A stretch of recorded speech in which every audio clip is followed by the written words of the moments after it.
Hello everyone, welcome back to Best Chat with me Manisha. Today we are going to learn some polite sentences that you can use in your day-to-day conversation at home or at work or with your friends. So there are times when you want to ask favors from a known or an unknown person and you don't have a proper sentence in mind to ask in a very polite manner. You may sound rude sometimes with the choice of words you use.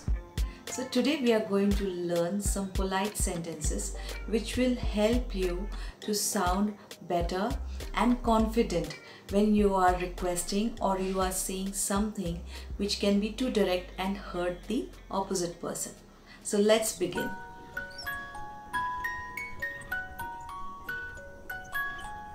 Just before we get started, don't forget to hit the bell icon and the subscriptions button.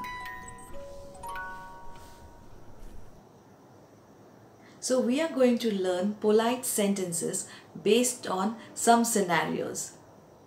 Right, so let's begin with the first one. Now imagine that you're with your family members in a restaurant and you are making a choice from the list or the menu. And you say, I want a pizza. It is a natural or a normal thing to say when you're with your family or known people.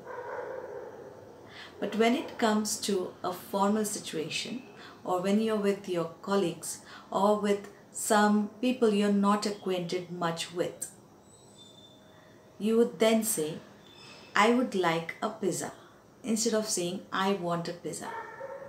Now you may not sound rude if you say, leave me alone, say to your brother or to your sister. But when it comes to a formal situation, it is better that you say, could you please give me a minute or give me some time, I'll get back to you. This sounds more polite and it gives a picture of your personality that you are a kind and a polite person. So how about using these polite sentences even with your family and friends?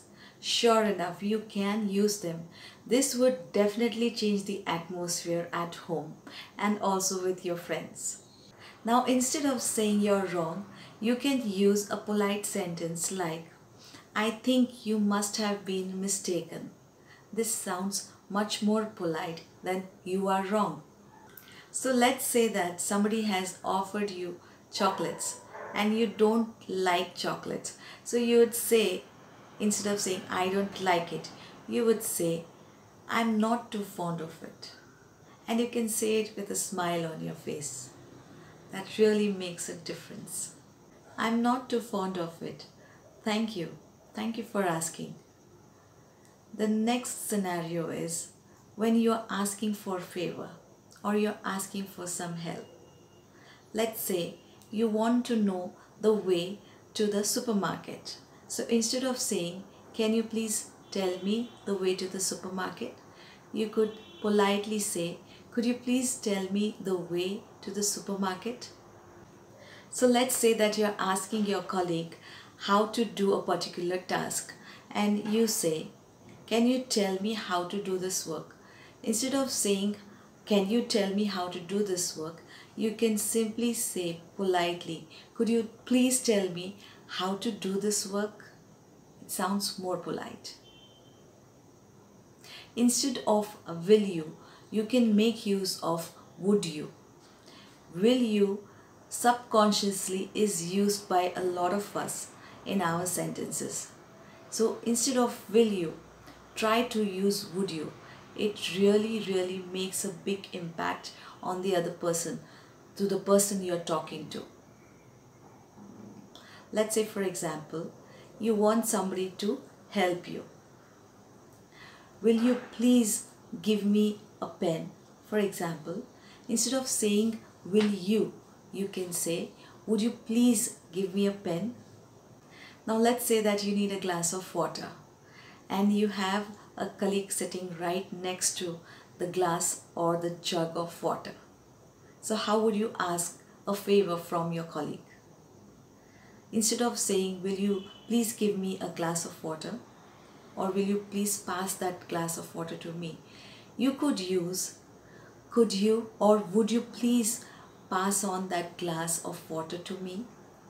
If you want to sound more polite, you can say, would you please kindly pass on that glass of water to me? Would you please open the door for me? Or would you kindly open the door for me? I'm busy with something right now. Could you possibly make a phone call for me? Could I possibly use your phone because my phone is dead? Would you kindly help me with this? Or could you possibly help me with this? These sentences sound better or more polite than the normal sentences. Replacing will and can with would and could respectively makes you sound polite naturally. So start using would and could as often as you can to make a request or use polite sentences. Now let's look at a scenario when you want to interrupt someone while talking. So instead of saying, wait a minute, or what was that, or what are you trying to say, you could use much more polite sentences. You would say, sorry for interrupting, but I would just like to add something here. Or, just a moment, can I say something? Do you mind if I just say? So let's say that you are in a meeting and the speaker goes on to say that we are working on this plan and we would be planning to implement it from today onwards, and we would follow the next plan in the next month. But you have a question, so you want to interrupt the speaker. So you would say politely, sorry to interrupt, but I have a question here. Or, excuse me, can I say something here? Now let's look at some alternative ways or polite ways to say I think.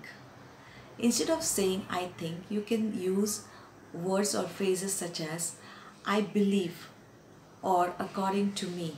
I consider that. I honestly believe that. I would say. For example, I'm sorry to interrupt you, but I have something to say. Or you can say, the way I see it is. Now let's say that you want to respond to the speaker about the plan. I believe that the implementation of this plan in this month would be little difficult.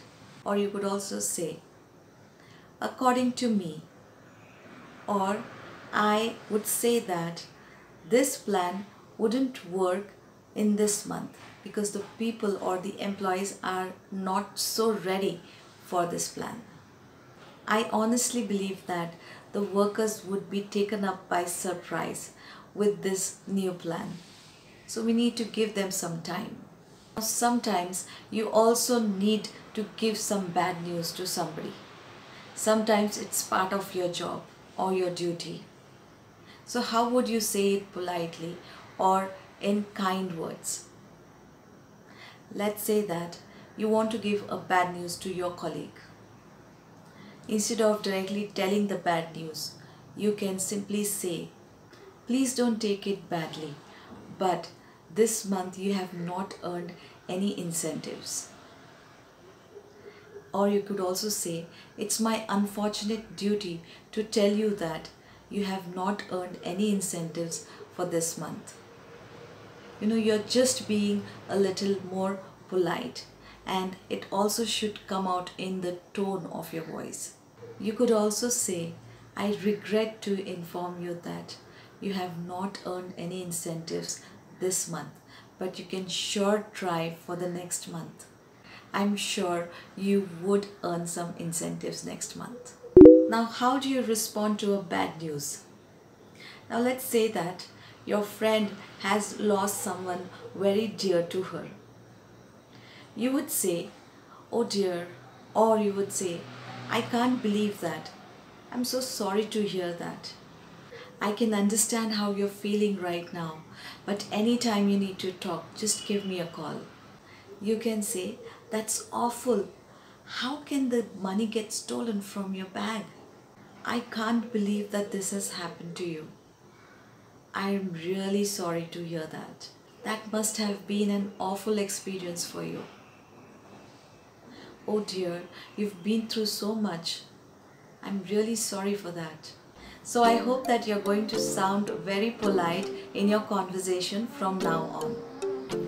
Make sure that you put down your favorite sentence in the comment section below.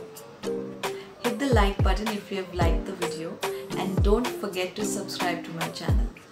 Also, I will be putting down the links of the previous videos in the description box below. Bye for now and happy watching.